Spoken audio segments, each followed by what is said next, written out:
સુરતમાં પોલીસ પર કોઈને કોઈ કારણે આક્ષેપો થાય છે ત્યારે પોલીસના અધિકારી પર ખોટા કેસમાં ફસાવી દેવાની ધમકી આપવાનો આક્ષેપ કરાયો છે. સુરતના અલથાણ પોલીસ મથકમાં ફરજ બજાવી ચૂકેલા અને હાલમાં કંટ્રોલ રૂમમાં ફરજ બજાવતા ઇન્સ્પેક્ટર બાબુભાઈ ભીમજીભાઈ કરપડા પર આક્ષેપો કરાયા છે. વાત એમ છે કે ઇન્સ્પેક્ટર બાબુભાઈ ભીમજીભાઈ કરપડા અગાઉ અલથાણ પોલીસ સ્ટેશનમાં પીઆઈ તરીકે ફરજ બજાવી રહ્યા હતા.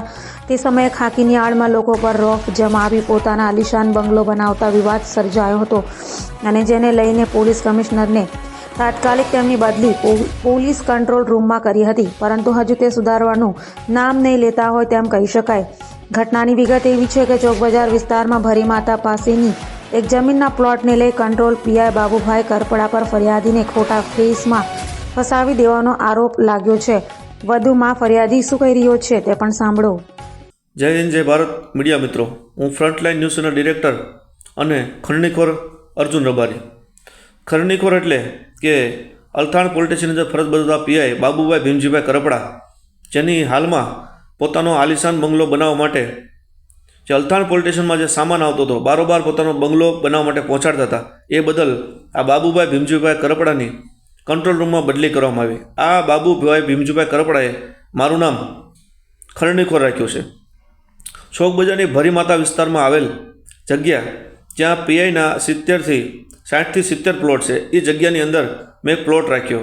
આ પ્લોટ રાખ્યો એટલે આ પીઆઈનો મારા પર ફોન આવ્યો અને ફોનમાં મને કીધું કે આ જગ્યા મારી છે, આ જગ્યાવાળો મારો માણસ છે, આ જગ્યામાં મારો ભાગ છે, તો આ જગ્યા પરથી ચાલ્યો જા. એ ફોન રેકોર્ડિંગ સહિત મેં કમિશનર સાહેબમાં અરજી કરી કે અલથાણમાં બેઠા બેઠા ચોક બજાર વિસ્તારની જગ્યાનો વહીવટ આ પીઆઈ કરે છે. એ અરજી બાબતે હું કમિશનર કચેરીમાં નિવેદન આપવા ગયો.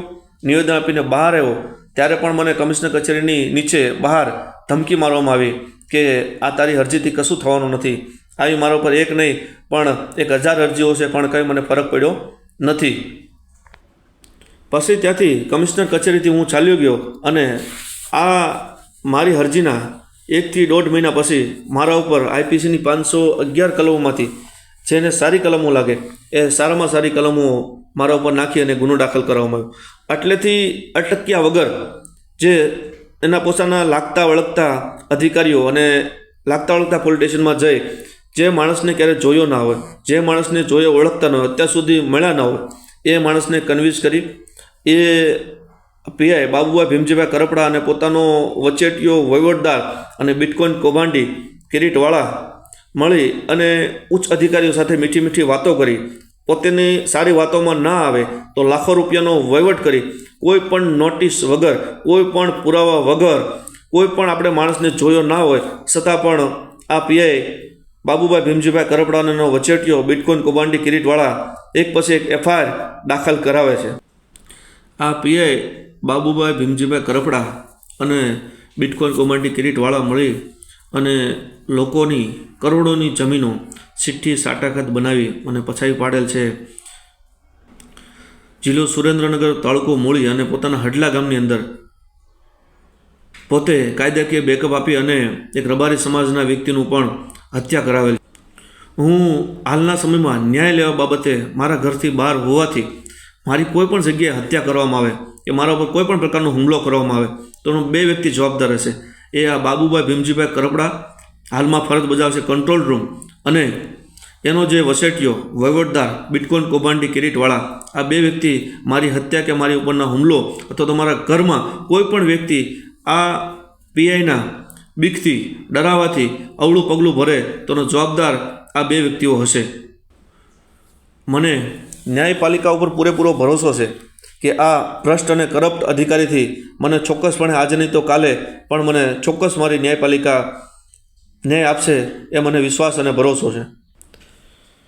મીડિયાના મિત્રોને કહેવાનું કે પ્લીઝ સપોર્ટ કરો.